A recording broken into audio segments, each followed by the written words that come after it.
Welcome to University Drive, your pathway to the transformational work of University of the Bahamas. Our goal is to build a better Bahamas by shaping tomorrow's leaders today, finding solutions to challenges, and forging new opportunities for growth. University Drive, where faculty, staff, students, and alumni travel the road of progress together with you.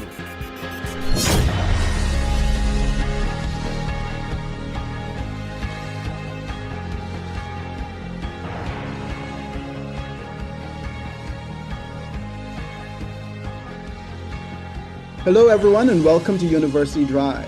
I'm your host, Craig Smith.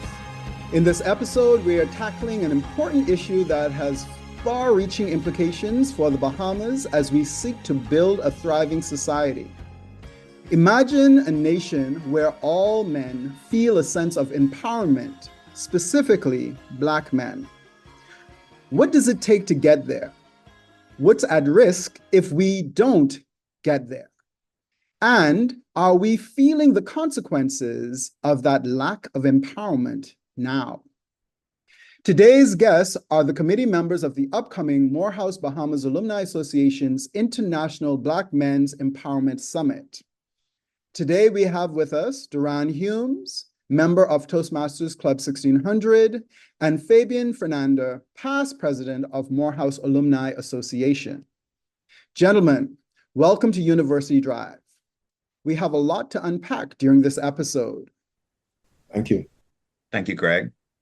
So let's start off. So we're diving into a complex issue regarding Black men's empowerment, Bahamian Black men's empowerment in particular. So within the context of this summit that is coming up in September, right here in the Bahamas and hosted at Margaritaville, I wanted to talk a little bit about, in this era with all that has been happening, how the world has changed, and as well as the expectations and opportunities we have in this moment to really define and build community and progress. So to start off with, what does it mean for you when we talk about Black men's empowerment? And is that different depending on nationality, culture, context? Well, thank you, Craig, for having us today. I think definitely we appreciate the opportunity to be able to speak to this platform. And, for us, establishing this, Black Men's Conference, we thought it was pivotal to get started and also to kind of reinforce, and build up our Black men. We talk about, all the things that have happened, between after COVID and after the race relations, and all the riots that happened after, Floyd, and everything in between. And I think, where that puts us is this new where dynamic, where we're in this new dynamic where, one, we're being challenged as, one, firstly, individuals. We're being challenged, secondly, as males. And then thirdly, we're being challenged because of our race identity, and I think those three things now, bring us to this beautiful mix where we now have to figure out, one, who we are, two, where we're going, and three, how do we get there? And for us, establishing this conference, first thing we wanted to delve in is, who we are, as Black males, and I think that's a double thing we have to unpackage because one, it's the male part of it, because now you have this whole introduction of,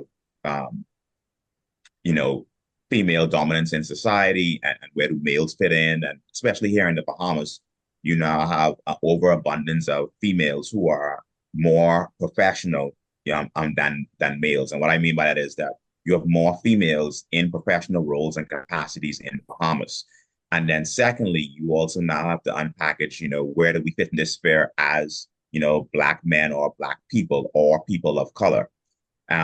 So I think this is that pivotal time where we really need to dive into those matters. And I think the part of it we also need to put into the mix is also the mental health issues, because I think all of these now compound on mental health issues where we feel, especially with the new interest of social media, where we feel less than.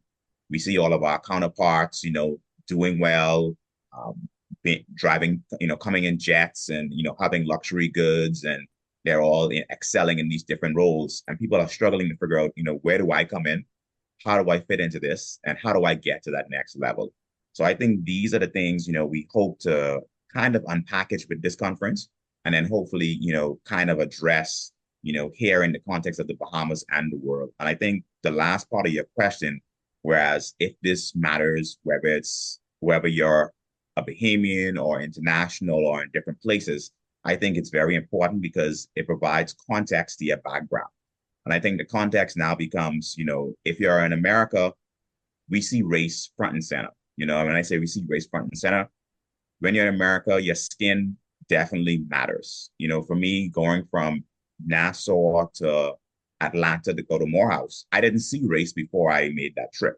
And the reason being is as I grew up, I saw white Bahamians, I saw Black Bahamians, I saw Conky-Joe Bahamians, I saw Chinese Bahamians, and everyone still had the same dialect. A lot of people went to the same schools, so I interacted with them, interchangeably. When I went to Morehouse, there was this different impact of everyone in my school was Black or predominantly, of that shade. There were very few actually Anglo-Saxons or white Americans or white people.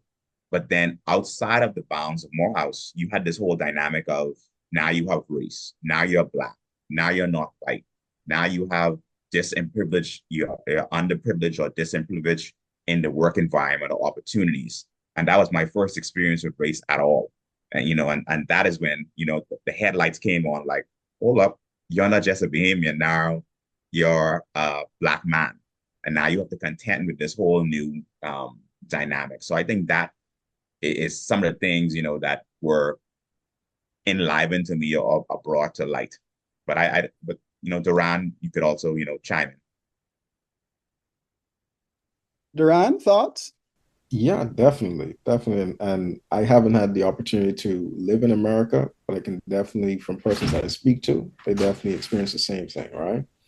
Now, at least from my experience as being a Bahamian, our main thing here with the culture is more classism versus racism, right? So it doesn't matter what color you are, you can still be shut out in the Bahamas, all right? So that's my main experience growing up so far in the Bahamas. Okay.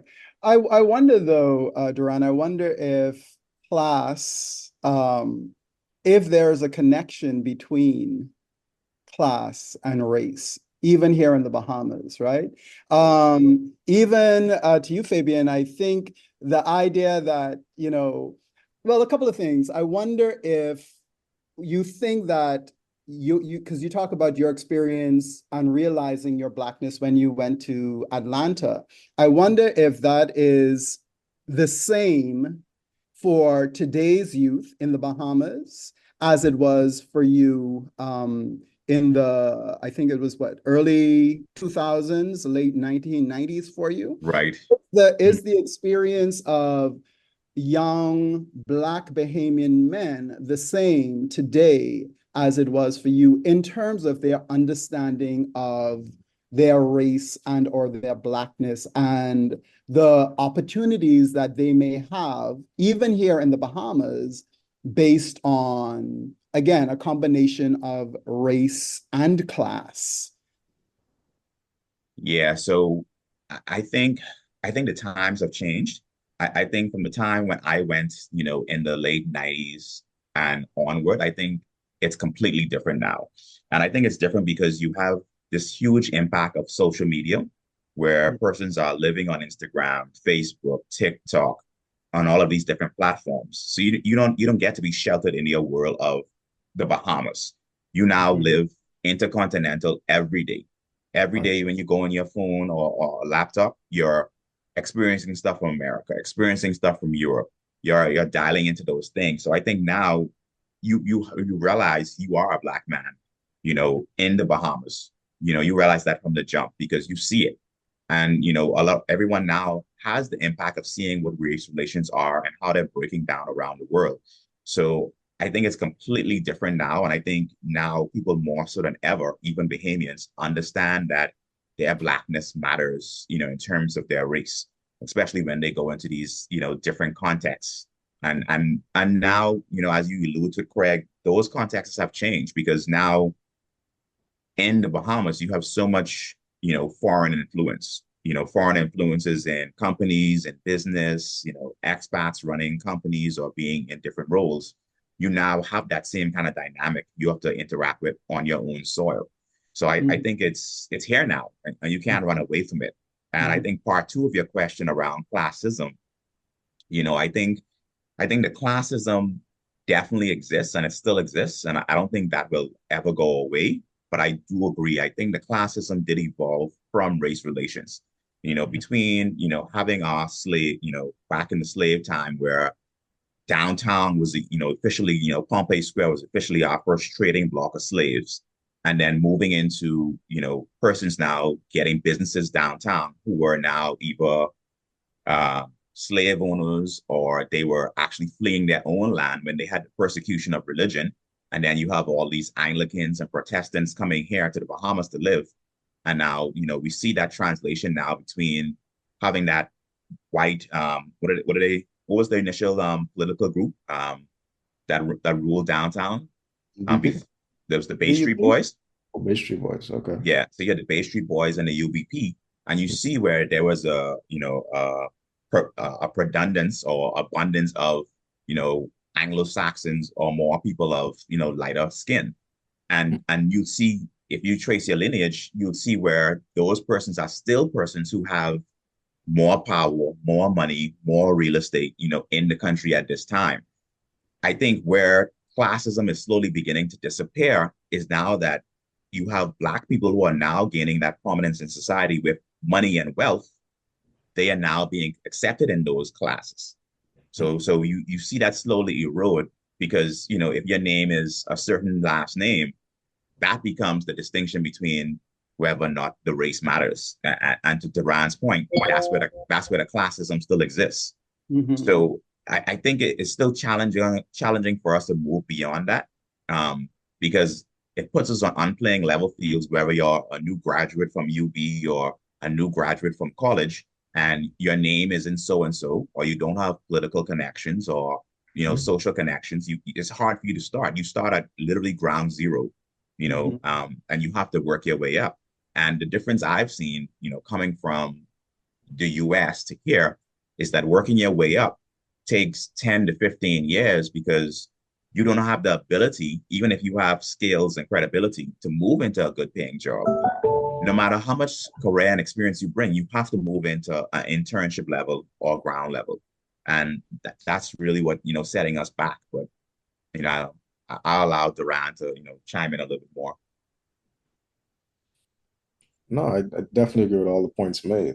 I mean, from my personal experience with living in the Bahamas, that's definitely something that I have noticed, is that basically political capitalism, right? But that's how we operate here. That's not how they operate in the US, at least not as much, because there's a lot more people and it's a bit tougher in terms of being able to get access to the politicians because there's so many of them.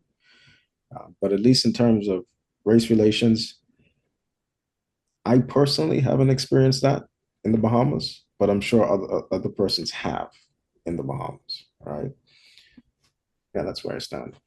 Yeah. And I think it's really interesting. And I think that, again, a lot of what both of you have been talking about so far, I think it's really important in terms of thinking about the summit that you guys are planning. And I want us to talk a little bit more specifically about the summit and what's going to happen during I think it's a 3-day period, correct?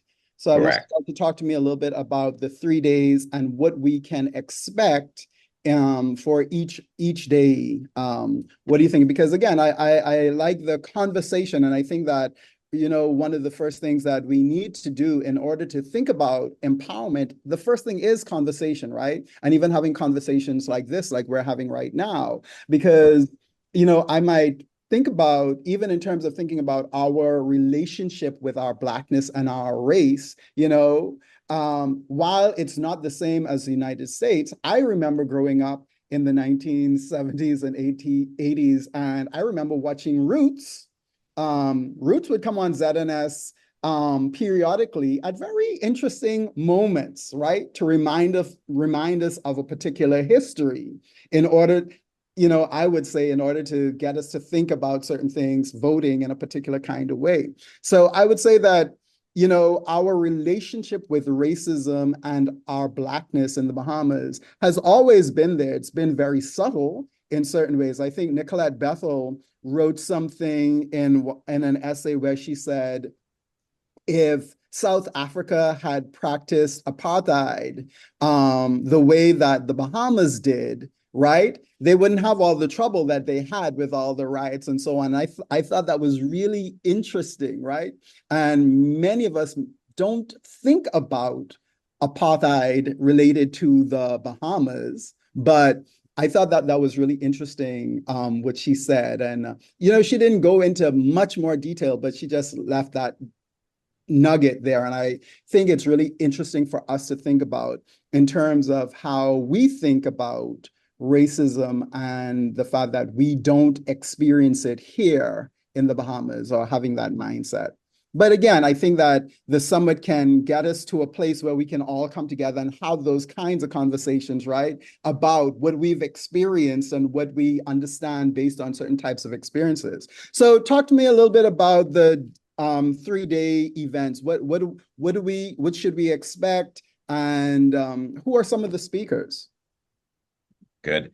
So yeah, so as we think about the 3-day event, our intention of planning it was definitely trying to, I would say, unpackage it, unravel it like an onion. So first, we didn't want to set the conference up where, persons get all riled up and, they feel they're on top of the world and they know next steps if they really don't know some of their limiting beliefs, and some of the things that are holding them back. So day one really focuses on reflecting on race and empowering thought, because that day is meant for us to open up to really understand what's keeping us back as Black people. How do we understand, these beliefs that we've either been led to believe or things that we have ingrained in us? And then moving past that, knowing how can we build and move forward. So some of the speakers we have for day one is Bakari Sellis. He's definitely a world-renowned author, and he really knows and goes deep into race thought and how these things are limiting beliefs. We also have, from a Bahamian perspective, Carlos Palacios, and then also Bishop Neil Ellis. But to close out that day, to really hit it home and drive us to where we need to go to get the wheels turning is Dr. Cornel West. And Dr. Cornel West has numerous books, on race, race history, race development, and also kind of moving past those limiting beliefs that keep us grounded or keep us stagnant as Black people. Here in the Bahamas and abroad, we talk about, this crab in the bucket syndrome of after a Black person moves forward, the next person, either they shut the door or they pull you back down. It's never this build up belief where we say, hey, I want to pull up 2 more Black men, or I want to pull up 3 more Black men, so we can all have this contingent and get stronger. And I think that will be seek to unpack on day one, just understanding the Black self. Day two, after we've unpackaged that, we want to move forward to showing how we can solidify the Black network altogether by building networks and partnerships of purpose. So that day we have, 4 impactful speakers: Dr. Rashad Ritchie, Dr. Edwin Moses, who was a Olympian world athlete, and we really wanted to kind of mix up who those speakers are. The reason being is, as we grow as Black men, we don't want any limiting beliefs to think that we can only be an accountant. We can only be, possibly a teacher. We can be Olympic athletes. We can be film producers. We can be the financial or investment, guru. We could be a tech guru and run a tech company. So we wanted to make sure we had a broad enough panel, especially on that day, so you can see it all. We also have John David Washington, who is Denzel Washington's son. And, he has, multiple award-winning movies out there. And we wanted him to be able to unpack, for himself, what has it been navigating through the world of film, in a predominantly white dominated kind of industry where you have, persons who typically used to own the franchise of all the production studios in LA and control that, to now where it's more open, and broader. And then day 3 goes into business, finance, and investments, because day 1, we unpackage your limiting beliefs. Day 2, we show you how to build networks and purpose. And day 3, now we're going to teach you how to make money. and how to grow and be successful. And day three, we have Paul Judge, Vern Perry, DPM, Chester Cooper, and then also, we're hoping for our big, crescendo to be Robert Smith. So anyone who's not familiar with Robert Smith, he's a billionaire. He's a billionaire who made his money through financial services. He was initially part of the BlackRock Group, and he started his own company. And he gave the keynote speak at the 2019 Morehouse convocation. And it was at that speech, while he was empowering men, he showed them what was it to release those bounds. And at that graduation, he gave them a gift, and that gift was freedom. He provided a donation to Morehouse where he'd pay off all of their tuition expenses and all the debt that they have, which amounted to $34 million as his gift to them moving back into the world. He said, hey, now you're here, you've got your education, now I want to set you free so you don't have this thing holding you down, these chains and these bonds. And we think for him, coming and being able to close off, it'll be able to put you on that trajectory to show you anything is possible, and you can be on any level playing field with any of the persons out there, regardless of what your race is. So that's the 3-day conference. Wow, that sounds like a lot, but very, very interesting, and some great speakers and some great themes. I like the idea of starting off with the idea of the Black self, and again, and I think that Cornel West is a great speaker to help us move through that and understanding of who we were, who we have been, who we are, and maybe who we can be, yeah? All right, so let's take our first break of the show, and we'll come back and continue the conversation. You're listening to University Drive. We'll be back after these messages. Chapter One Bookstore is proud to serve the students, faculty, and staff of the University of the Bahamas and the community at large. We are the premier choice for the purchase of university textbooks and supplies, and UB logo apparel, paraphernalia, and gifts. We also carry a wide variety of school supplies, learning aids, and leisure books. Visit our copy center for all of your printing, copying, and binding needs. Chapter One Bookstore is located on the ground floor of the Michael H. Eldon Complex on University Drive. Shop with us on Monday through Saturday. You can contact us at 397-2650 or email at chapter1@ub.edu.bs. Follow us on Facebook and Instagram at Chapter One Bookstore. Chapter One, the premier choice.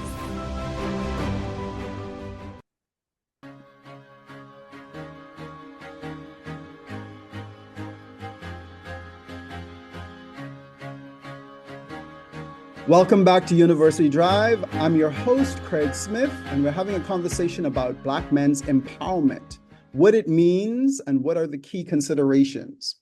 We're speaking with committee members of the Black Men's Empowerment Summit that's coming up this September. So I'd like to talk to you guys about your roles on the committee. What are your roles, and how is the planning process going so far? Duran, we can start with you. Sure. So my role on the committee is head of sponsorships. So getting the money in so we could actually fund the event. And then on top of that, I'm also the coordinator for the golf tournament. So after our 3-day summit, we expect to have a golf tournament, which is going to be hopefully a celebrity hosted golf tournament.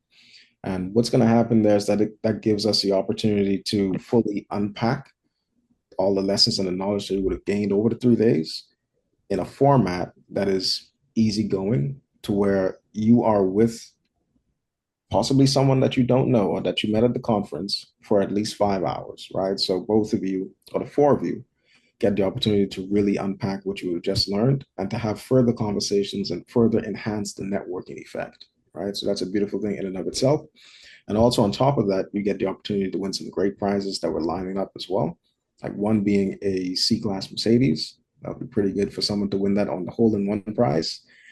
Then on top of that, like I said, sponsorships. So that's part of the thing that I'm doing now, is soliciting sponsorships from different local companies, as well as hopefully our international partners also. So we're able to fund the event, make it a great experience overall for all of our attendees, as well as our sponsors that come in. All right. And actually, one of the things that I don't think we've discussed yet, the main purpose of this conference, besides networking, Yes. um, outside of just having these conversations, Mhm. the real push Scholarship. behind this, the scholarships, right? Can you guys talk to us about that and why that is so important? And again, maybe for the sponsors that you're getting, do the sponsors understand the importance of this scholarship program and why this is important? Yes, absolutely. So that's part of the reason why uh, the Morehouse College Alumni Association would have partnered with Club 1600 is that 1600 will be a network or a funnel for those students that are good candidates for this scholarship program, right? And the big part of the reason why this whole conference is even being put on in the first place, or the summit, is so that we can raise funds for that scholarship fund to send young Black Bahamian men to Morehouse on a full ride scholarship, right? So ultimately, the Alumni Association is doing its part to help push Bahamian young men to higher education, right? Which, as we all know on this call, is not something that a lot of us actually go into, right? So Mhm. that's something that this entire group is doing, and we hope to have great success with this particular endeavor. All right, awesome. Fabian, you're the past president of the Morehouse Bahamian Alumni Association. Is that correct? Can you talk to Correct. us a little bit about how many Morehouse men do we have in the Bahamas, and what is their how are they feeling about the purpose of this summit to help get more young, deserving, underprivileged Black Bahamian boys to Morehouse? And also talk to us a little bit about Morehouse. Why Morehouse? Why is Morehouse such a great place for young Bahamian men to attend? Great. So yes, so in the Bahamas, we currently have 44 past alumni who attended Morehouse. I think right now we have about 6 persons who are currently going through Morehouse now. And the alumni body here, is wide and varied. Persons such as myself, I'm in sales and marketing, but we have person, who are in the hotel industry. Some persons have, multiple persons of their own businesses, restaurants, a multitude of different industries. So all of our guys, we really fit the stereotype of what it is to be a Morehouse man. And basically what that stereotype is a Morehouse man can do anything or be anything. There are no bounds. So for us, we go and we seek out, whatever our passion is, and we follow that. So, we say, why Morehouse, and what makes Morehouse different? So for me, as I thought about going to Morehouse and possibly other different institutions, the difference was this. For one, it is a predominantly Black school. It is a HBCU, historically Black college and university, but it is also all male. So a lot of persons have that contention in their mind, like, why would a young man want to go to an all male institution? So two things happen there. So people can unpack that dynamic. So one, we're actually in the AUC, which is the Atlanta University Consortium. So Morehouse, which is an all-male school, is literally next door to an all-female school, which is Spelman, and literally next door to a co-ed school, which is Clark Atlanta. So while our schooling may be independent and it's all male in our, compound, we interact on a daily basis, socialize with women all day long. We even have women at some of our classes. But the most important part of Morehouse is this: the way that the education is structured is different. Because, I, just so everyone understands, I'm not totally biased. I went to, after Morehouse, I went to a university in Rochester, New York, which had, so I went from Morehouse, which had 3,000 people, to a university in Rochester, New York, which is a predominantly white school, and they had 32,000 people, right? So I saw both sides of the dynamic. I saw what it meant to be to an all-Black school, and at an all-Black school and a priority school, you matter. You're an individual. People know your name, people know your face, and you get to interact, on a one-to-one basis with your professor. We have class sizes between 24 to 35 persons max at sometimes. And you get that interaction, that one-on-one, and you get to kind of really drill down, on the concepts, on different activities and different, theories that are being, presented. In that institution, you also get a chance to also unpackage what it means to you to be a Black man, a Black man in America, a Black man in the Caribbean, and also a Black man just generally, because you get to openly have those discussions unabashed without someone trying to time you out or being politically correct. You can just have those conversations.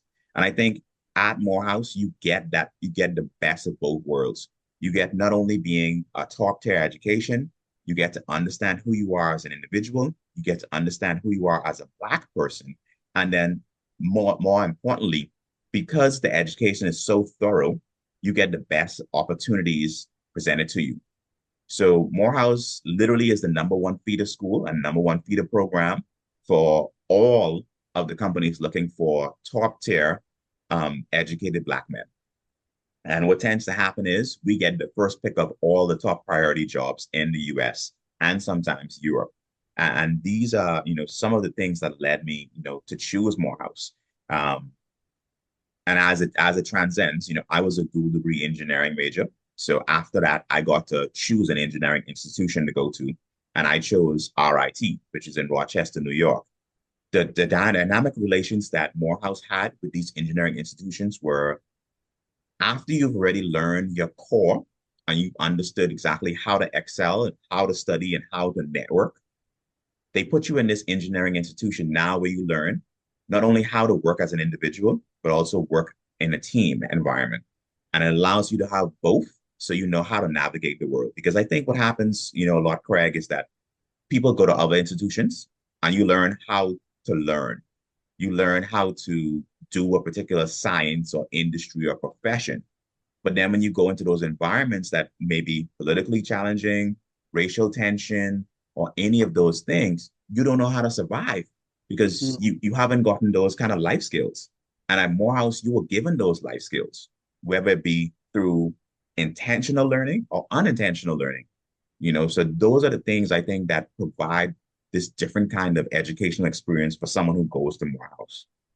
And I think Morehouse also is very communal, right? And I think for students, young people leaving the Bahamas, I think moving into an institution, because you talked about the differences between 3,000 and 30-something thousand students, right? And I do believe that somewhere like Morehouse gives the students a more communal experience. I've had opportunities to attend conferences with Morehouse faculty, actually, and several of them who actually taught here at University of the Bahamas and then moved on to Morehouse, several Bahamians as well who actually work there. And so there's that, and some of them from other places in the Caribbean. So they do have that sort of familiarity and that communal experience that I think is really important, especially for a lot of young Bahamians who may have not left the Bahamas prior to that college experience. It's a great way to sort of ease in to have that type of familiarity as well. Agreed, so, 100%. I think that Morehouse is an amazing institution. Actually, in some of the conferences that I've attended, we've had actual Morehouse students also present at panel discussions. And these are undergrads and they're presenting with PhDs, right? And they're holding their own as well. And so the educational process at Morehouse is top tier as well. I think that it's particularly challenging to navigate one's education and their professional journey.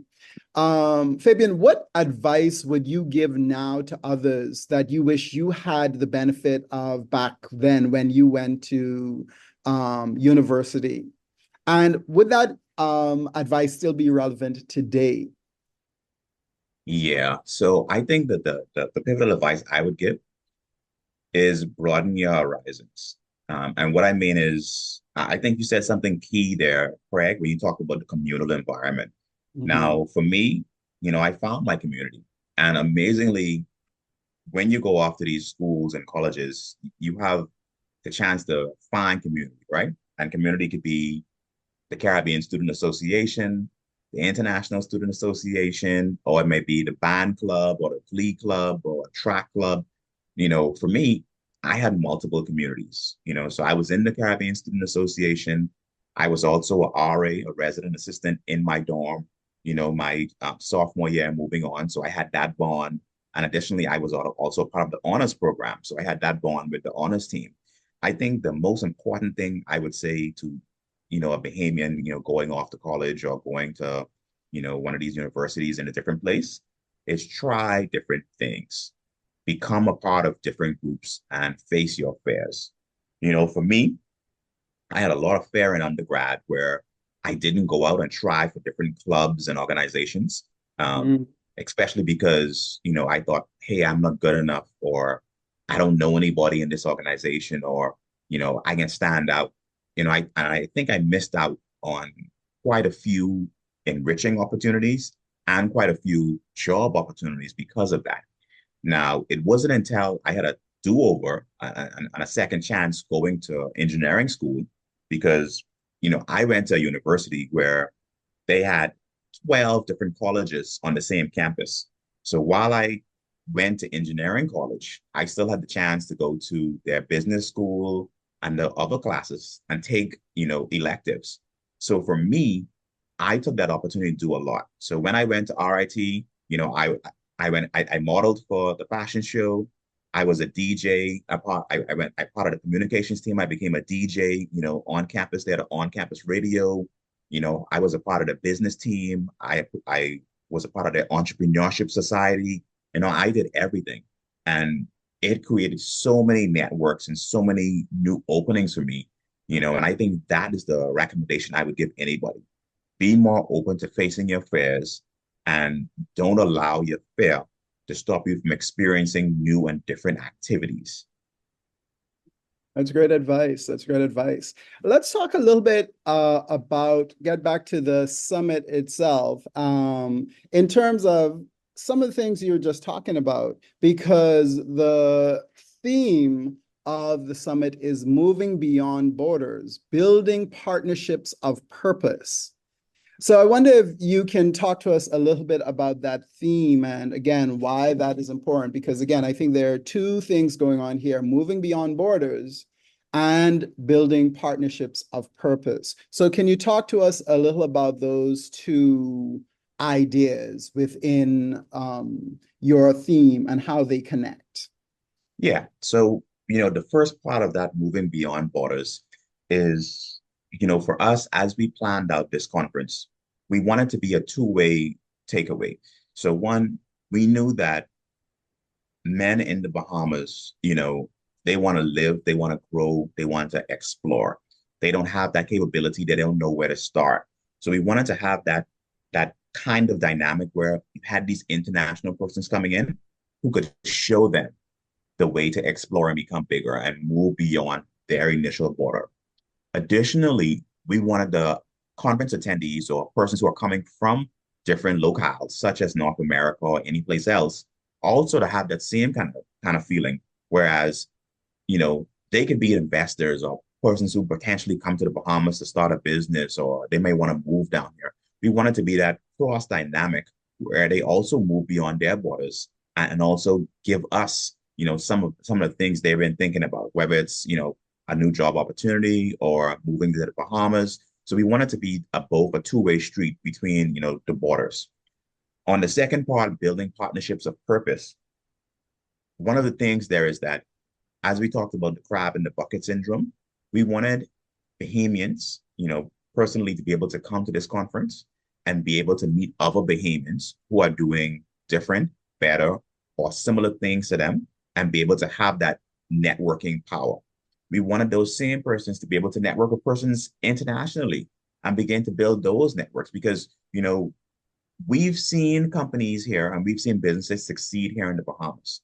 Very few businesses have taken that to the next level. I know that Cable Bahamas was one of the first businesses that went abroad. They bought the entire cable company in Florida.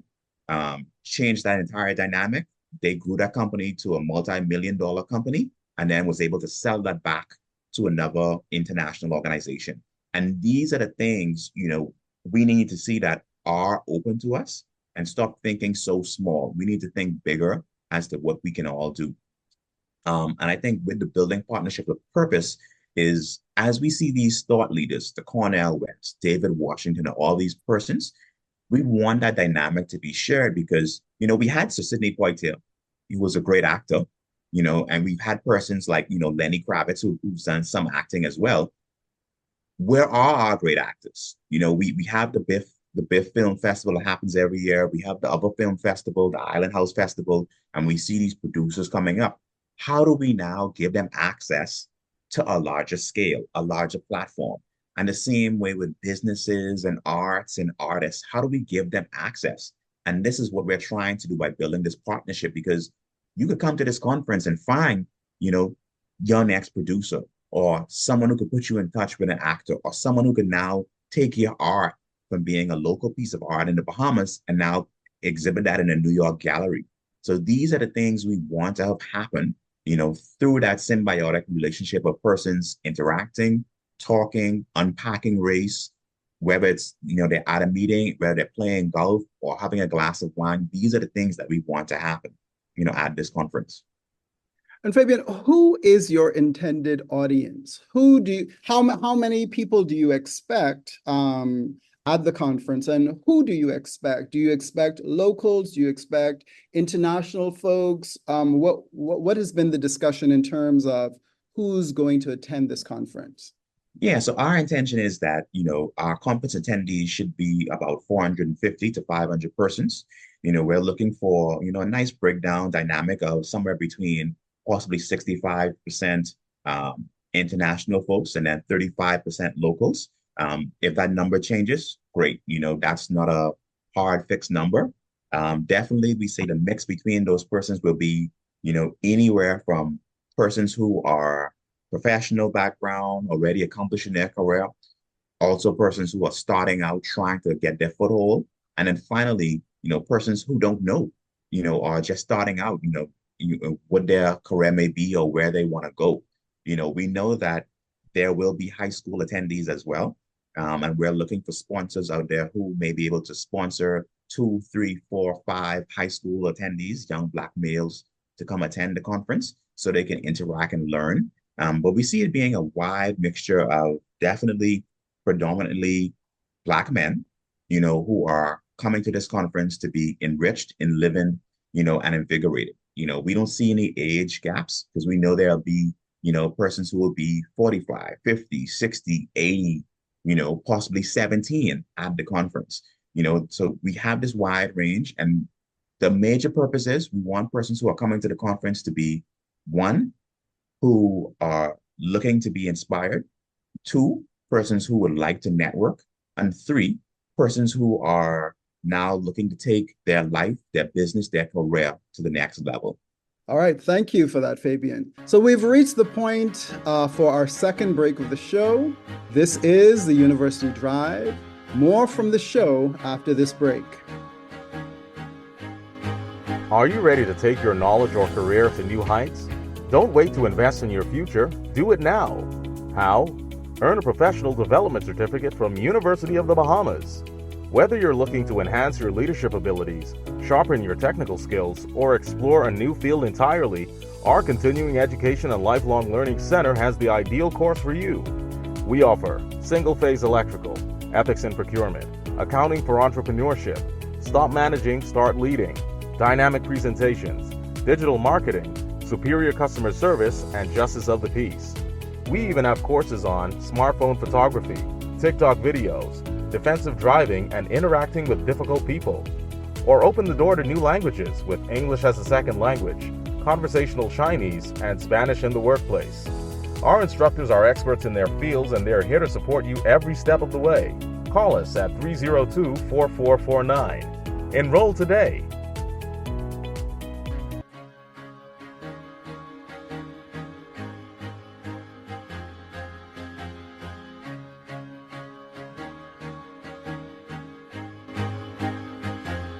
And welcome back to University Drive. I'm your host, Craig Smith, and we are continuing our discussion about the Black Men's Empowerment Summit that's coming up in September. Fabian, can you give us the exact dates of the conference, and can you let us know how we can find more information about the conference? Sure. So the exact dates for the conference is September 24th through 26th. We have an early bird special happening now, early bird registration, where it's $297 per day, or you can do the full 3-day package at $847. So I definitely encourage persons to try to take advantage of the early bird registration now. And if you want to learn more about the speakers, the conference, who's coming, what they're going to be talking about, you can go to our website, www.internationalblackmensummit.org. So that's www.internationalblackmensummit.org, or you can visit our Facebook page, which has the same name, or you can visit our Facebook page at Morehouse College Alumni Chapter Bahamas and learn a lot more. All right, awesome. Is there a Facebook or WhatsApp link that folks can, the younger generation may be a little bit more interested in TikTok and those kinds of things. Is there something, or is there something coming that people can look forward to? Sure. So they definitely can go on social media and find us now. Definitely our Facebook link. Definitely in the coming week or so, you'll see a lot more ads on Instagram, on TikTok, on Google, in your social feed, where you can be able to see exactly more dynamic pieces from those speakers. It would be short tidbits from their speeches and different things like that. So definitely there's a lot more coming, but definitely you want to go on Facebook and you will see exactly our full breakdown on our program now. Okay, perfect. And can folks, do guests have to come every day of the 3-day conference, or are we able to maybe just attend the first and the third day, or maybe I just want to attend the second day? Is that an option for us as well? Yeah, so the option is you can attend any day you want. So day 1 is about the Black self. Day 2 is about building networks and partnerships of purpose. And day 3 is business, finance, and investments. And it definitely was, established like that. So persons could now be able to choose the day they wanted to attend. Definitely that's something that was in line with their focus. Or if you saw more things that you want to be a part of, you can attend multiple days. Also, there will be a celebrity golf tournament on that Saturday, September 27th. So definitely if you, want to take part in the golf tournament is $450 for registration. Definitely that'll be a great networking opportunity as well, because it'll be a more relaxed, casual environment, and persons will be there sharing and talking and laughing and sharing their experiences. And outside of the structured conversations and keynote addresses, I understand that each evening there'll be an opportunity to mix and mingle and network as well, correct? Agreed. So all of the conference attendees, will have access to those social gatherings. So every evening there will be a mix and mingle event. So folks, I just want to put it out that there are some private events, that you may want to be a part of, because we do have the president of Morehouse College who will be in attendance, and also the Prime Minister. So there will be a private event on our opening day. So definitely, to be a part of those things, you have to register early, and you have to make, a note so that we know you have interest in that private event, because that will be an invitation event only.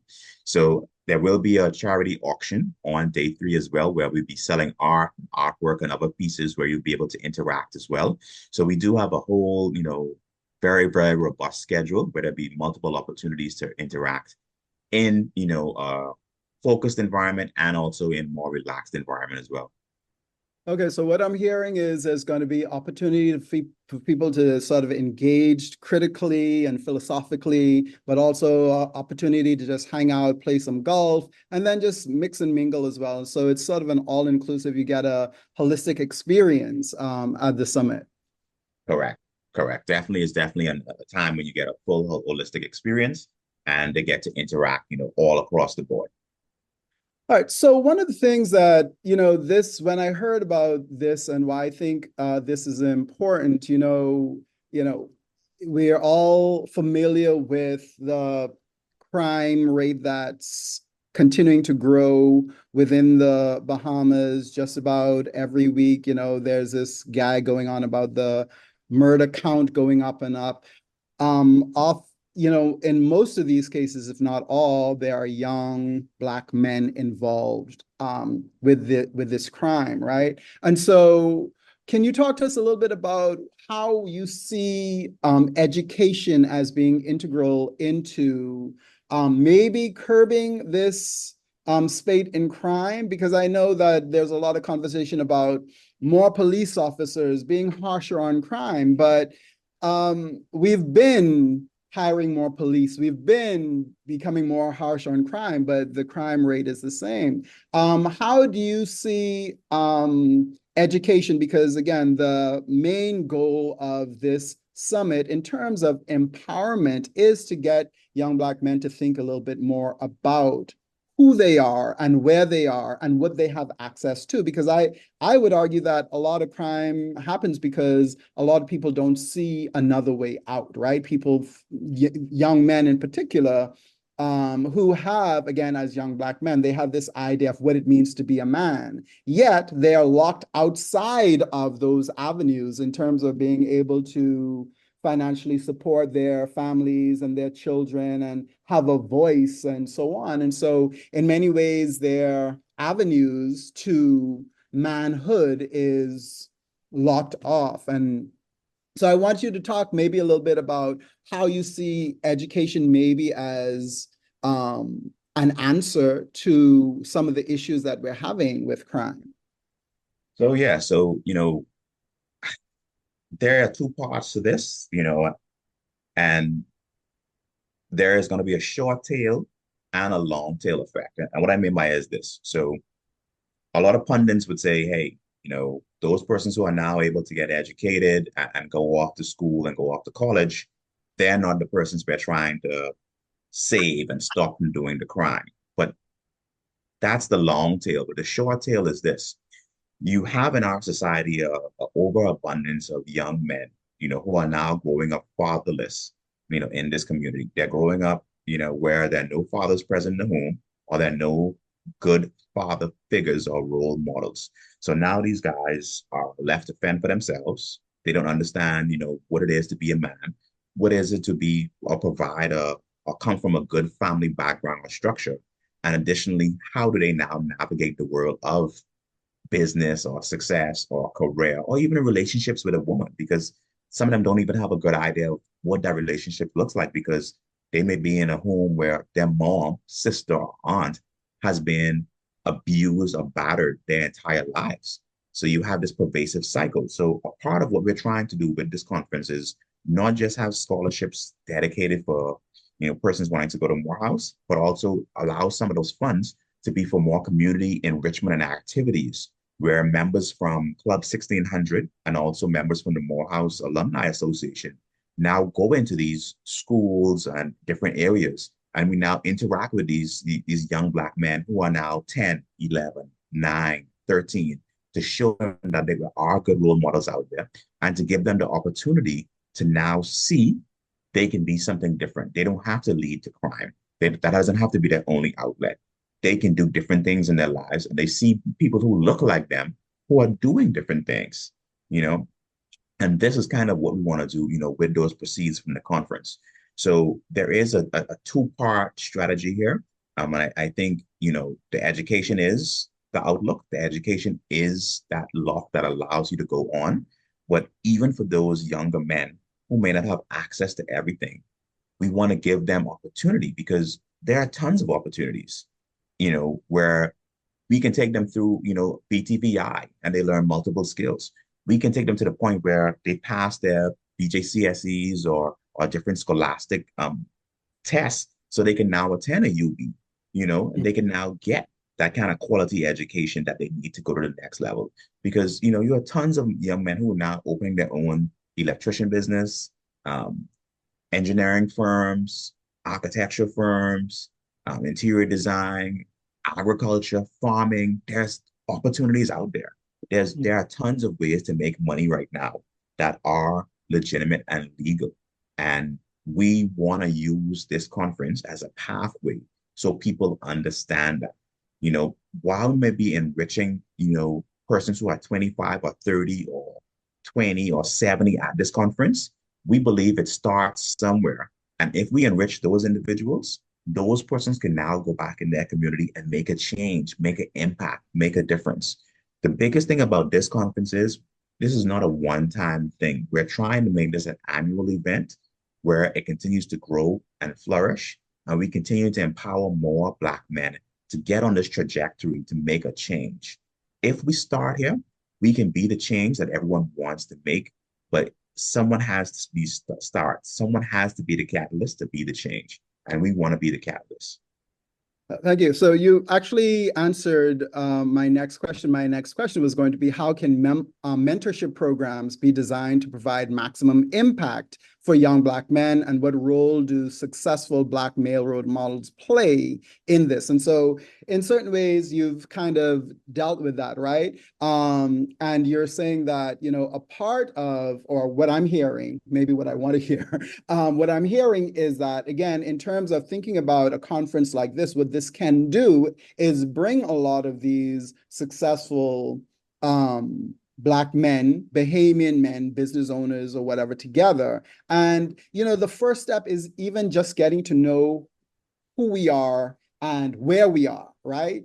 And in that, beginning to have those conversations, and then beginning to create these mentorship programs, find the mentors, right? And let them know, people in the business world and whatever field they may be in, this is what we want to do, and this is how we want to contribute to the future in mentoring young people who may not have the privilege of having adults in their lives who can mentor them in the way that they need to be mentored. And so I think that that's really important to come together, to be able to bring people together and then have those conversations, and then from there move on to actually creating these programs where these young people can come and interact with other people from different fields and different walks of life, so they can see that this is an option for me. Because I believe that a lot of young people do have dreams of things that they want to do, but they may not be able to see a way of getting there, right?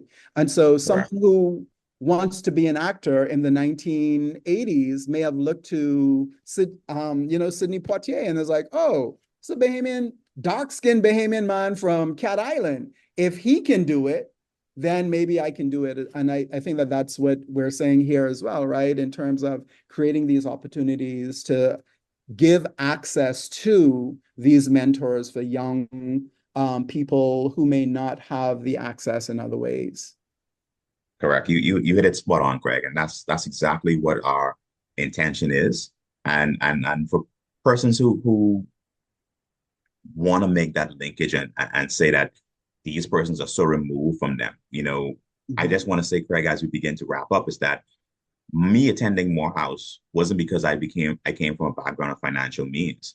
Me attending Morehouse was because I worked hard, but had the magical opportunity to get a full tuition scholarship, and I put that out there for anybody. I went to high school and, I was okay in grades, and I finally got focused in grade 10 to the point of, getting my grades good enough. But even in my first opportunities, I did not get a scholarship. I performed horribly in my PSATs and my SAT scores. I had to take my SATs 3 times to get my scores good enough. So I say that to say perseverance matters, determination matters, but opportunity is the key. And at this event and at this conference, these are the things we want to hammer home and give persons the ability to see that no matter what their dreams are, there is opportunity and pathways to make it happen. And we want to make those pathways more known, because we believe there are so many people who already went down the path. You don't have to recreate the path. We just have to show people the breadcrumbs to get there. And I also think that this conference as well, the idea of raising money to create a scholarship fund for deserving young people, deserving young men to go to Morehouse. I actually think that that's really important as well, because a lot of young people who, you spoke about being able to win a scholarship, but the scholarship pool is limited, right? And there's a lot of competition for that. And I think that more scholarships are needed in order to incentivize young people, because a lot of young people who may have good grades or okay grades, but they're not incentivized because they may think that, well, I can get good grades, but I don't have the money to go to university. So what's the point, right? But just having this other opportunity is an understanding outside of quote unquote the government scholarships that, you know, people have been using for years now, but having this other opportunity and understanding that here's an opportunity for me to get some money if I go through these mentorship programs, right? Because I believe what you guys are doing, you're setting up a sort of pathway to the scholarship as well through the mentorship programs with 1600 Club. They take part in that, they do well in their grades, and that puts them on the path of applying for the scholarship to then go off to university. Is that correct? Correct. That's exactly how it's designed, because we understand that there needs to be a feeder program to get you prepared, to get you ready, you know, on that path. So we're trying to manage both ends of it, the feeder, the path, and also the opportunity at the end. All right. Thank you for that, Fabian. So as we wrap up, just tell us one more time where folks can find more information about the Black Men's Empowerment Conference. Sure.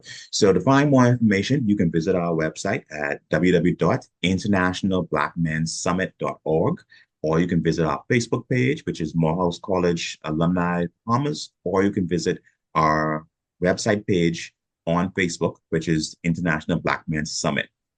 You put any of those in Google, it's going to come right up. You can find all of the information, all the speakers.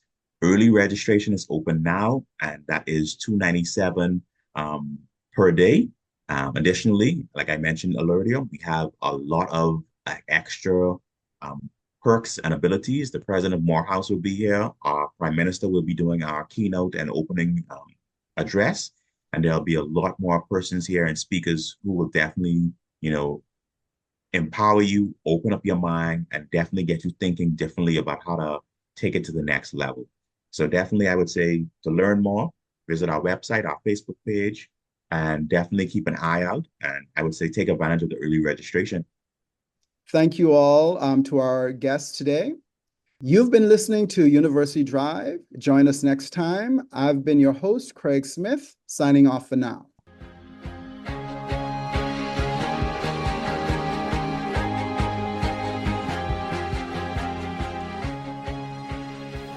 University Drive is a production of the Office of University Relations at University of the Bahamas. All rights reserved.